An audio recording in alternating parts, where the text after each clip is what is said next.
Hello प्यारे बच्चों, एक बार फिर आपका स्वागत है यूसीआई कलाला लाइव चैनल पर। हम आपको आज ये बताने वाले हैं कि आज से ही डीएसएस बोर्ड में फॉर्म भरने स्टार्ट हो गए हैं। जैसे आपको पता होगा, पहले से 2500 के आसपास वैकेंसी आई हुई है डीएसएस बोर्ड में। उसके फॉर्म आज से ही भरने शुरू हो गए हैं। तो मैंने उसके बारे में थोड़ा सा आपको बताना है कि आपने क्या क्या ध्यान रखना है और फॉर्म भरने में किस किस बात को ध्यान में रख के आप फॉर्म जो है भरेंगे। तो सबसे पहले हमने देखना है कि आज फॉर्म भरने की डेट हमारी है 9 जनवरी 2024, यानी कि आज से फॉर्म भरने स्टार्ट हो गए हैं और फॉर्म भरे जाएंगे 7 फरवरी 2024 तक, यानी कि आपके पास लगभग एक महीना फॉर्म भरने का है। तो इसमें लेकिन जल्दी जल्दी फॉर्म भर देना, कई बार जो है हमारा सर्वर जो है हैंग हो जाता है बाद में, क्योंकि सभी बच्चे फॉर्म भरते हैं। तो जल्दी जैसे टाइम लगे उसमें फॉर्म आप भर देना। ये वैकेंसी आखिर आई हुई किस चीज की है, ये वैकेंसी आप देखना। ये जो सारी वैकेंसी हैं लोअर डिवीजन क्लर्क एलडीसी की हैं, और एलडीसी सारे टाइपिस्ट होते हैं। तो एक कहने के बाद ये टाइपिस्ट की वैकेंसी है और कुछ वैकेंसी स्टेनोग्राफर की भी है। और ये सारी दास ग्रेड 4 जिसको हम कह सकते हैं उस लेवल की वैकेंसी है, ग्रुप सी की। तो एलडीसी टाइपिस्ट और स्टेनोग्राफर, इसको चाहो तो आप जूनियर असिस्टेंट कह सकते हैं, इसकी वैकेंसी आई हुई है। दिल्ली सरकारी वैकेंसी है और ये टोटल 14 प्रकार की वैकेंसी है। लेकिन सभी वैकेंसी का टेस्ट एक ही होना है, वो बाद में प्रेफरेंस मांगा जाएगा हमारे से। तो एक ही टेस्ट में आपको बहुत ज्यादा वैकेंसी की नौकरी लगने के बहुत ज्यादा चांस आपके बने हुए हैं। तो मैं एक बार स्टार्ट करता हूं, आपकी टोटल वैकेंसी हमारे पास कितनी है। टोटल वैकेंसी है 2354, और ये वैकेंसी एडिशनल है 148, 274 और 97। तो लगभग 2500 2600 वैकेंसी हो जाती है। और इससे पहले 3-4 साल बाद जब यही वैकेंसी आई थी तो लगभग 800 वैकेंसी आई थी। तो उसके हिसाब से देखो बहुत ज्यादा वैकेंसी है। और खास तौर पर दिल्ली के बच्चों के लिए, वो भी उनके लिए जो रिजर्व कैटेगरी में किसी में भी हैं, उनके लिए बहुत ज्यादा अच्छे चांसेस हैं ये नौकरी लगने के। तो आपने टेस्ट की तैयारी करनी है और इसमें टाइपिंग या स्टेनोग्राफी आपको जो प्रॉपरली आनी चाहिए, तब ये नौकरी लगेगी। तो हम थोड़ा सा इस डिटेल में बात करते हैं। सबसे ज्यादा वैकेंसी जो इसमें नेम ऑफ डिपार्टमेंट, पे लेवल, नेम ऑफ पोस्ट ये है। तो सबसे ज्यादा वैकेंसी जो है यहाँ पे जूनियर असिस्टेंट की आप कह सकते हैं, जूनियर असिस्टेंट।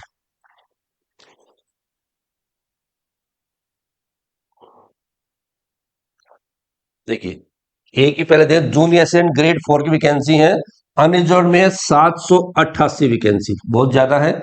ओबीसी की 500 है, एससी की 194, एसटी की 40 और ईडब्ल्यूएस इकोनॉमी वीकर सेक्शन की कितनी है 150। टोटल वैकेंसी होगी 1672।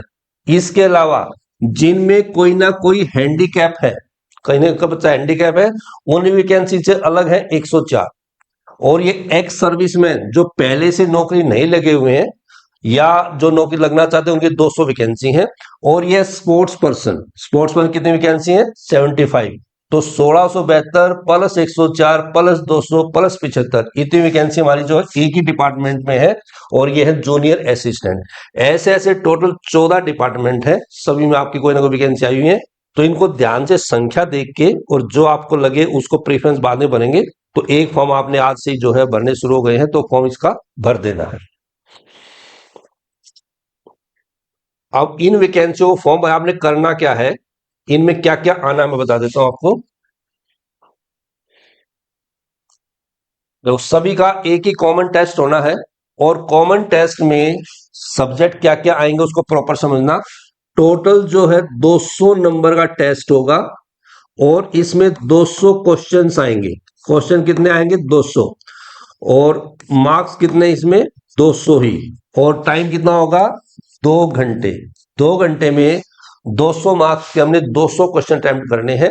और इसी टेस्ट से जो हमारा सिलेक्शन होगा, क्योंकि जो टाइपिंग टेस्ट होगा उसमें नंबर काउंट नहीं होंगे, वो सिर्फ आपने क्वालिफाई करना है, लेकिन मेरिट यहीं से लगेगी। इन 200 क्वेश्चन में आएगा क्या क्या। सबसे पहले हम लेते हैं इंग्लिश। इंग्लिश यहाँ पे आएगी 35 मार्क्स की। उसके बाद हिंदी, हिंदी भी आपकी आएगी 35 मार्क्स की। उसके बाद हम लेते हैं मैथ्स, मैथ्स भी आएगा 65 मार्क्स का। उसका जी के या जीएस कह सकते हैं हम इसको, ये आ गई 35 की, और एक आएगी रीजनिंग। रीजनिंग कितनी आएगी? 35। नॉर्मली ये 5 सब्जेक्ट हमारे एग्जाम में सभी आते थे, और ये पहले ज्यादा नंबर के होते थे, 40-40, लेकिन थोड़ा सा चेंज की, इसको ध्यान से समझना आपने। सब में 35-35-35 5-5 नंबर घटा दिए गए हैं, और ये 5-5 नंबर कंप्यूटर कंप्यूटर के होंगे। कंप्यूटर का होगा 25 नंबर। इसमें सारा आपने बेसिक कंप्यूटर पढ़ना है। यानी टोटल इंग्लिश के 35 नंबर, हिंदी के 35 नंबर, मैथ्स के 35 नंबर, जीके के 35 नंबर, और रीजनिंग के 35 नंबर, प्लस में कंप्यूटर के 25 नंबर। कुल मिला के 200 क्वेश्चन और 200 नंबर के, और यहां से सिलेक्शन होगा। तो ऐसा पहले मान के चल पड़ते हैं कि हमारा टारगेट कम से कम 150 नंबर का होना चाहिए। पिछली बार की अगर मेरिट की बात करूं मैं, तो 95 के आसपास मेरिट चली गई थी, लेकिन उस साल में अब साल बहुत ज्यादा डिफरेंस आ जाता है। अब मेरिट बहुत ज्यादा ऊपर जाने लगी है, तो आप कम से कम चलिए कि 130 या 150 के बीच में हमने कहीं ना कहीं मार्क्स लेने हैं। ठीक है, तो ये एग्जाम होगा। इसी एग्जाम की भी डेट आई नहीं है, डेट बाद में आएगी। तो पहले आप फॉर्म भरें और इस हिसाब से अपने एग्जाम की तैयारी आप शुरू करें। फॉर्म भरने में आपने क्या क्या ध्यान रखना है?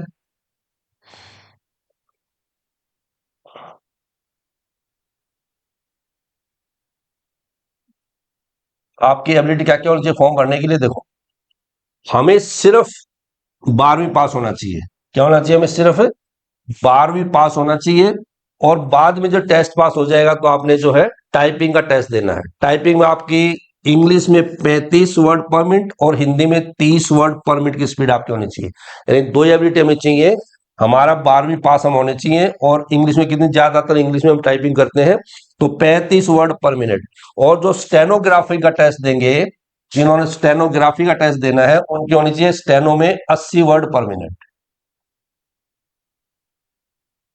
स्टेनो में कितना होना चाहिए हमारा? 80 वर्ड्स पर मिनट। यानी कि टाइपिंग की स्पीड इंग्लिश में हमारी होनी चाहिए 35 वर्ड पर मिनट, और हिंदी में होनी चाहिए हमारी 30 वर्ड पर मिनट, और स्टेनोग्राफी में होनी चाहिए 80 वर्ड्स पर मिनट। तीन स्पीड की हमने अभी इसे तैयारी कर लेनी है, और उसके हिसाब से हमने आगे बढ़ना है। इसके अलावा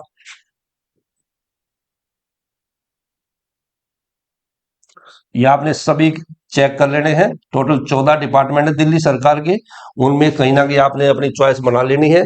लेकिन टेस्ट उससे कोई फर्क नहीं पड़ना, टेस्ट सबका एक ही होना है। उसके हिसाब से बाद में प्रीफरेंस भरी जाएंगी, और जो प्रीफर हमने लेना उसको प्रीफरेंस हम कर लेंगे।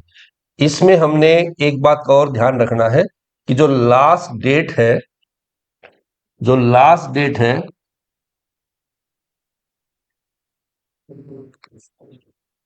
वो 7/2/2024 है। तो इस डेट तक आपके पास 12वीं पास का सर्टिफिकेट होना चाहिए, और जो भी एज वगैरह लेनी हो इस हिसाब से लेनी है। इसमें एज जो है 27 साल मैक्सिमम होनी चाहिए आपकी। जनरल कैटेगरी के लिए 27 मैक्सिमम होनी चाहिए। फिर ओबीसी के लिए 3 वर्ष की छूट है, एससी के लिए 5 वर्ष की छूट है, और जो भी हैंडीकैप है उनकी 10, 12, 13 और 15 साल की छूट भी है। लेकिन ये हैंडीकैप के लिए है। जनरल जो ओबीसी के लिए 3 साल, और जो है एससी एसटी के लिए 5 साल छूट मिलेगी। लेकिन कई बार अगर हमने डेट निकालनी हो, हमारी डेट कब कितनी हो गई है, तो हम इसको निकालेंगे 27 के हिसाब से ही। अगर ये डेट हमने ले ली 7 तारीख, जो लास्ट डेट है, अगर हम इसकी डेट निकालें, और मान लो हमारा डेट ऑफ बर्थ है 10/10/2000, तो हमने देखना हम कितने साल के हो गए। हमने लास्ट डेट में से अपनी डेट ऑफ बर्थ जो है माइनस कर देनी है। तो देखो यहां पर हमने इसमें से माइनस करना, तो यहां पर एक डेट लेंगे हम 30। यहां पे फरवरी, तो 31 भी ले ले, आप 30 ले लोगे। 30 और 7 37 दिन हो गए। 37 में 10 घटाए तो कितने दिन बच गए हमारे? 27। यहाँ पे हमारे महीने 2 थे, एक महीना कम हो गया, तो यहाँ हमने 12 महीने ले लिए। 12 महीने प्लस एक, 13 महीने हो गए। 10 महीने कितना हो जाएंगे? 3। और यहाँ पे कितना, एक साल इधर आ गया था, तो हमारे कितने हो गए? 23। यानी कि इसमें हमारी डेट एज होगी 23 साल 3 महीने और 27 दिन। कितनी होगी? 27, 23 साल 3 महीने और 27 दिन। एक बार फिर से समझो इसको।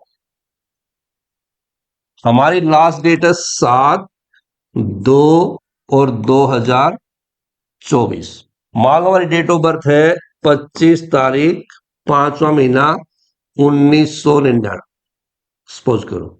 तो आज हमने पता करना हम कितने साल के हो गए हैं। तो हमने इसमें से ये संख्या माइनस करनी है, और ये हमारे क्या है, दिन।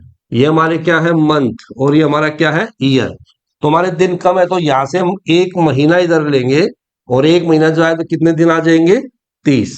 यहाँ चाहो तो आप जनवरी का महीने से 31 भी ले सकते, 30 से ले लो, लेकिन 30 और 7 37, कितने दिन हो गए हमारे पास, 37। 37 में 25 माइनस कर कितना हो गया हमारा, 12, यानी 12 दिनों एज आ गई।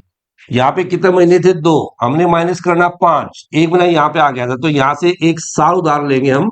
तो कितने हो गए यहाँ, 12 प्लस में 1, 13। 13 में से जब 5 माइनस कितने बच गए हमारे, 8। और यहाँ 23, एक कम हो गया, 23। 13 में से 9 गए, 4। और यार 11, 11 में से 9 गए, 2। यानी हमारी एज हो गई 24 साल 8 महीने और 12 दिन। इस प्रकार इस डेट को 7/2/2024 के हिसाब से हमने अपनी डेट निकाल लेनी है। हमारी डेट होनी चाहिए मैक्सिमम 27 साल, ठीक है ना, जनरल कैटेगरी के लिए। फिर छूट मिलेगी, ओबीसी की 3 साल, SC ST की 5 साल। उसके हिसाब में अपना फॉर्म हमने अप्लाई कर देना है। इसके अलावा कोई अलग से विशेष बात नहीं है। एक बार आप फॉर्म ध्यान से पढ़ के और आज ही अपना फॉर्म भरेंगे। और इस एग्जाम के लिए हमने अपने कोचिंग में तैयारी पूरी कर रखी है।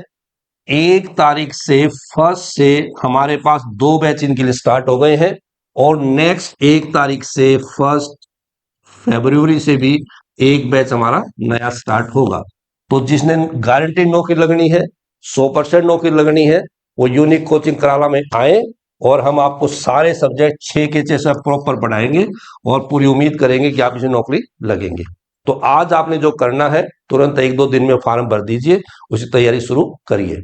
अच्छा, नमस्कार, ओके, बाय बाय।